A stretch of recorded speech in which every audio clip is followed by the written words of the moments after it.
Hello friends, welcome back my YouTube channel OT medical lecture. आज हम बात करेंगे बहुत ही important topic components of general anaesthesia. जब भी मेजर सर्जरी होता है, पेशेंट को जनरल एनेस्थेसिया दिया जाता है।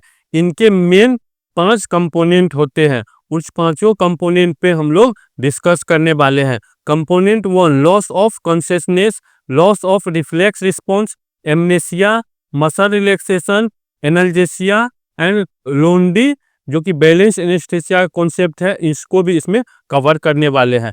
तो वीडियो में अंतिम तक बने रहिएगा क्योंकि सीखने को बहुत कुछ मिलने वाला है। तो चलिए वीडियो को शुरू करते हैं।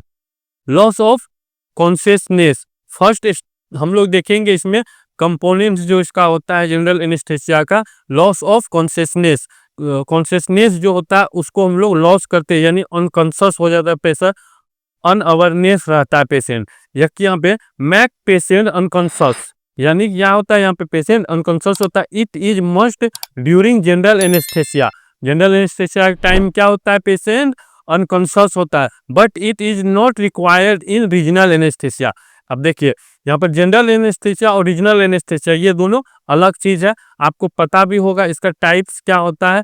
अगर नहीं पता है तो आप मेरे प्रीवियस वीडियो में जा करके देख सकते हैं, उसका लिंक हम डिस्क्रिप्शन में दे देंगे, वहां से आपको क्लियर हो पाएगा। देखिए हम लोग इसमें भी डिस्कस कर लेते हैं कि एक होता है जनरल एनेस्थेसिया, एक होता है रीजनल एनेस्थेसिया। जनरल एनेस्थेसिया में क्या होता है, पेशेंट यानी कि अपना होश में नहीं रहता है, यानी बिल्कुल बेहोश रहता है, अनकॉन्शियस रहता है पेशेंट, यानी कॉन्शियस यहाँ पे नहीं होता है, पूरा अनअवेयरनेस रहता है पेशेंट।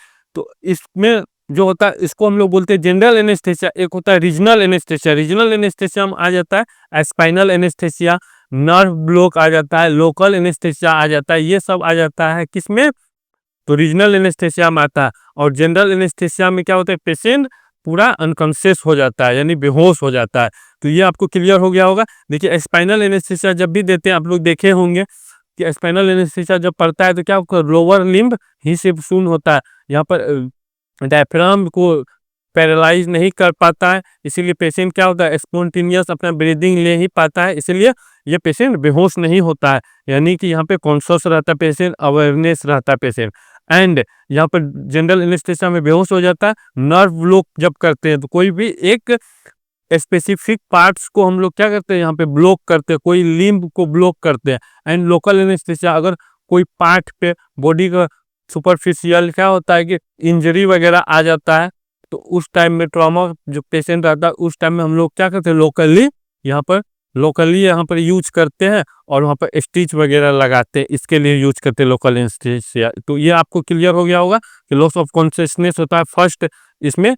तो इसको याद रखना है कि आपका फर्स्ट जो होता है लॉस ऑफ कॉन्शियसनेस होता है। ये क्लियर हो गया होगा। तो चलिए नेक्स्ट आगे बढ़ते हैं। लॉस ऑफ रिफ्लेक्स रिस्पॉन्स, यानी कि इसका कंपोनेंट्स में देखिए सेकेंड में क्या है कि यहाँ पर सेकेंड में आपको लॉस ऑफ रिफ्लेक्स जो रिस्पॉन्स होता है वो यहाँ पर लॉस हो जाएगा। पेशेंट का जो रिफ्लेक्स होता है वह बिल्कुल खत्म हो जाता है। जैसे कि रिफ्लेक्स आप समझ रहे हैं कि बॉडी क्या होता है, फाइट और फ्लाइट जिस टाइम में करता है, ऑटोनोमिक नर्वस सिस्टम का ही पार्ट होता है, सिंपैथेटिक।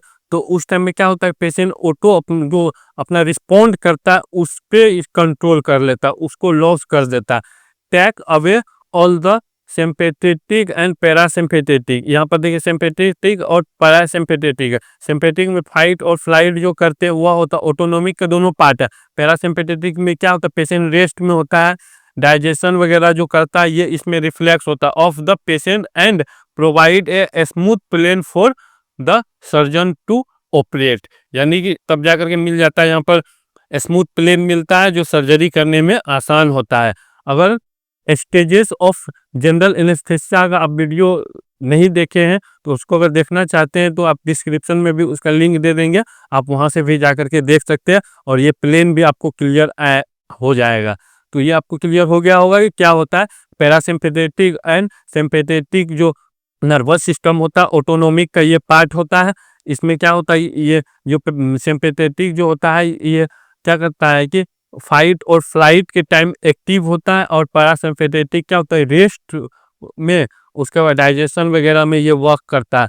वोवेल साउंड वगैरह जो होता है उसमें ये ही होता है। तो ये आपको क्लियर हो गया होगा। तो चलिए आगे हम लोग बढ़ते हैं। प्रोटेक्टिव रिफ्लेक्स, जिस तरह से जैसे होता है कफ होता है, कफिंग होता है, उसके बाद गैग रिफ्लेक्स होता है, जो फेरेंजियल रिफ्लेक्स होता है वहाँ पर जब क्या होता है एयर इनहेल और एक्सहेल होता है तो उस टाइम में अगर कोई डिफिकल्टी आ जाता है तो गैग रिफ्लेक्स उस टाइम में देखने को मिलता है। कॉर्नियल रिफ्लेक्स भी यहाँ पे होता है। तो इन सब को आप समझ गए होंगे। एमनीसिया जो होता है, एमनीसिया को कॉर्नियल रिफ्लेक्स भी आप लोग जानते होंगे, कॉर्निया के पास में इस रिफ्लेक्स होता है। एमनीसिया देखिए यहाँ पर अब थर्ड जो इसका कंपोनेंट्स होता है, 5 कंपोनेंट्स में देखिए थर्ड कंपोनेंट्स जो इसमें है एमनीसिया, यानी कि क्या होता है स्लीप मोड। यानी एमनीसिया क्या होता है, स्लीप मोड होता है। अब इसमें देखना है कि किस तरह का इसमें एमनीसिया है। देखिए surgery is very stressful situation.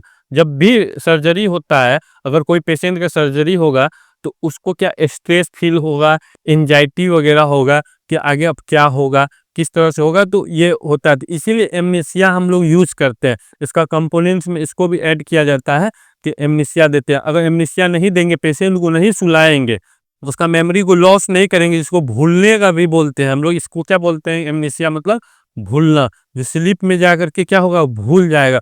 उस टाइम में जो भी चीज होगा, भूलने का जो डिसऑर्डर होता है उसको हम लोग एमनीसिया बोलते हैं। इसको भी आपको ध्यान में रखना है। सो प्रोवाइड्स नेट्रोग्रेड एमनीसिया, यानी नेट्रोग्रेड एमनीसिया जो होता है कि जो न्यू मेमोरी को डेवलप नहीं होने देता, इसको बोलते हैं एंट्रोग्रेड एमनीसिया। ये आपको याद रखना है। न्यू मेमोरी को क्या होता है, डेवलप नहीं होने देता है to the patient that time period in which the patient is under anaesthesia and does not remember anything of the time period.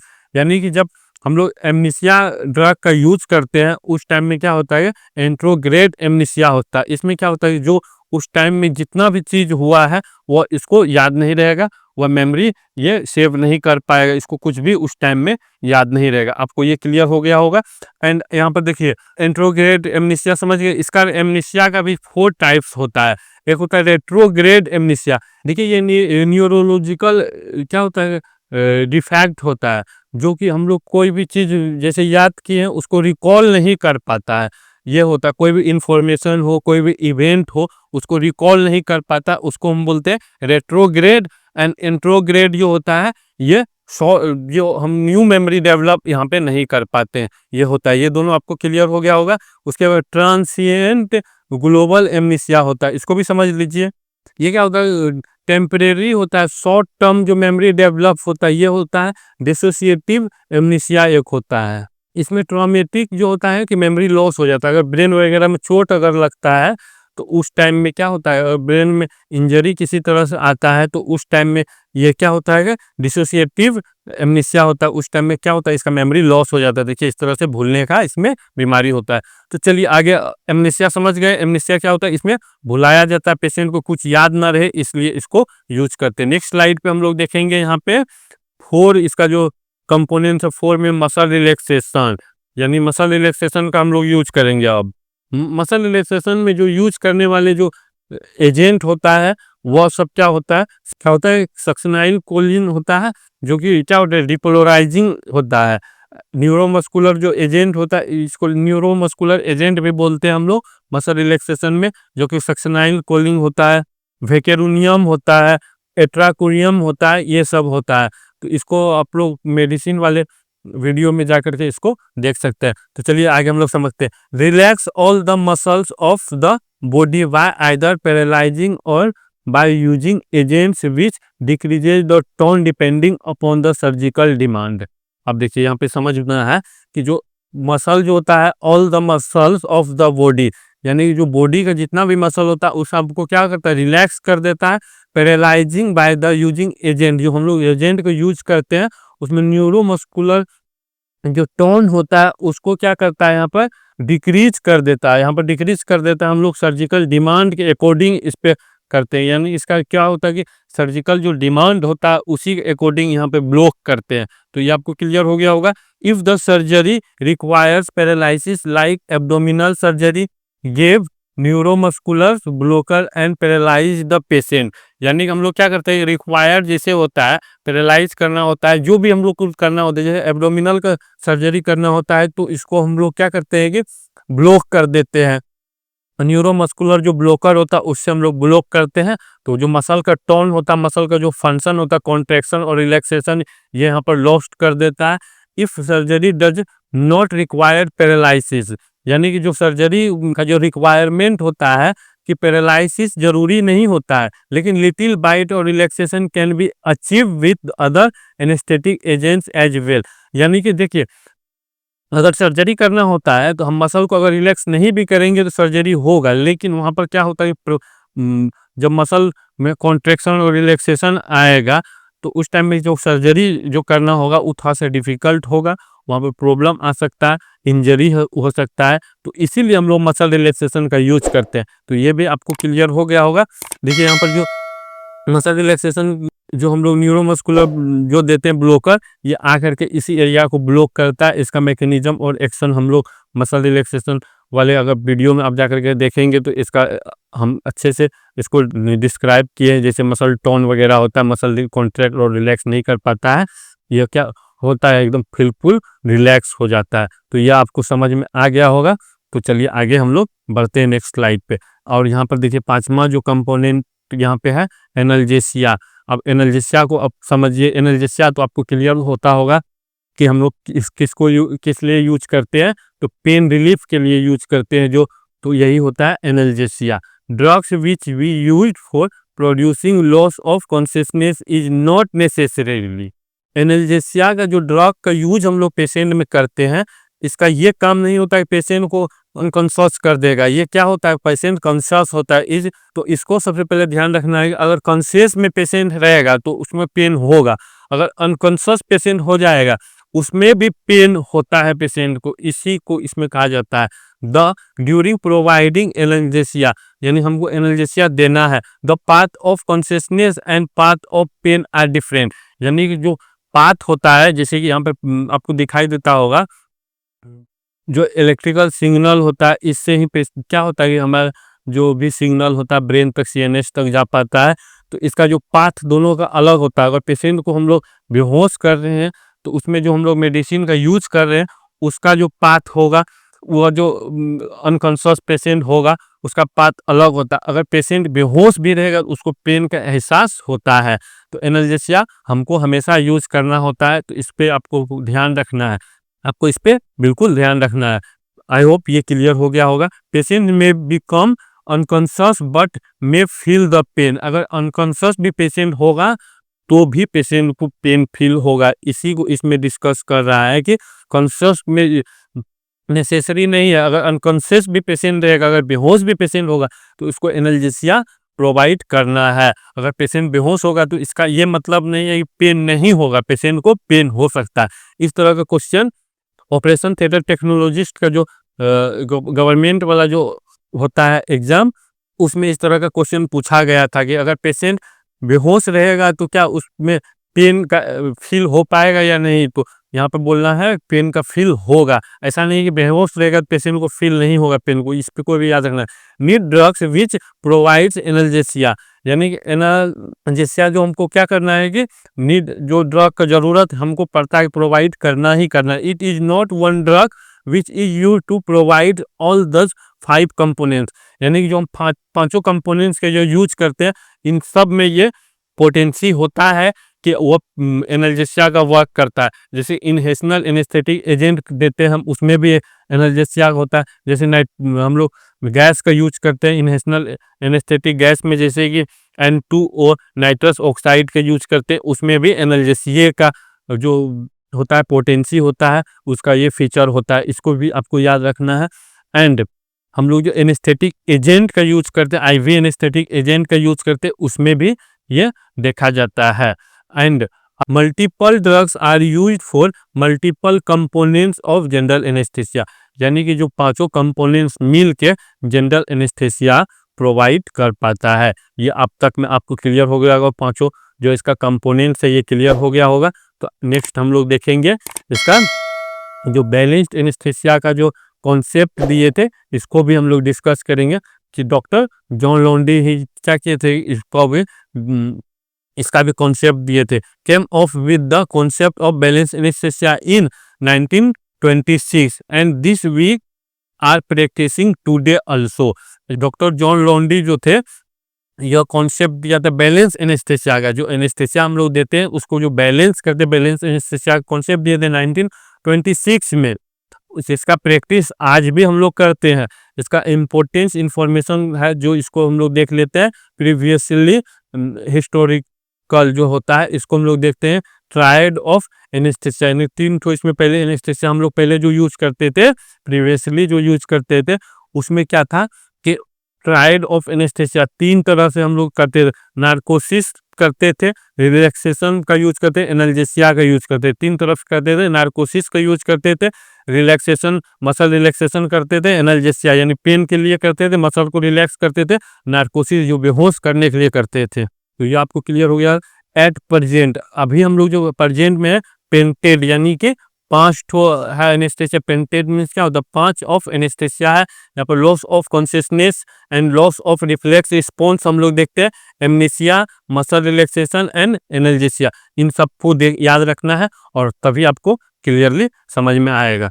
तो चलिए आगे हम लोग देखते हैं इसमें बैलेंस एनेस्थेसिया, यानी अब बैलेंस एनेस्थेसिया के जो कॉन्सेप्ट दिए थे इसको हम लोग देखते हैं। When using multiple drugs for providing all the 5 components of anaesthesia, यानी हम लोग क्या करते हैं कि मल्टीपल यहाँ पर ड्रग का यूज करते हैं और 5 ठो कंपोनेंट से मिल करके यहाँ पर क्या करते हैं? एनेस्थेसिया बनाते हैं, जिसमें कि हम लोग क्या मसल रिलैक्सेशन देते हैं, यहाँ पर आईवी एनेस्थेटिक एजेंट देते हैं, इनहेशनल एनेस्थेटिक एजेंट देते हैं, इनहेशनल गैस देते हैं, पेशेंट को प्रोवाइड करवाते हैं, एंड एनाल्जेसिया मेडिसिन देते हैं। इन सब को मिला करके हम लोग क्या करते हैं? बैलेंस एनेस्थेसिया करते हैं। Multiple drugs give in titrate way for the producing difference components of general anaesthesia, यानी यहाँ पर मल्टीपल ड्रग हम लोग पेशेंट को प्रोवाइड करते हैं और यहाँ पर जो डोज को होता है, डोज को एडजस्ट करता है।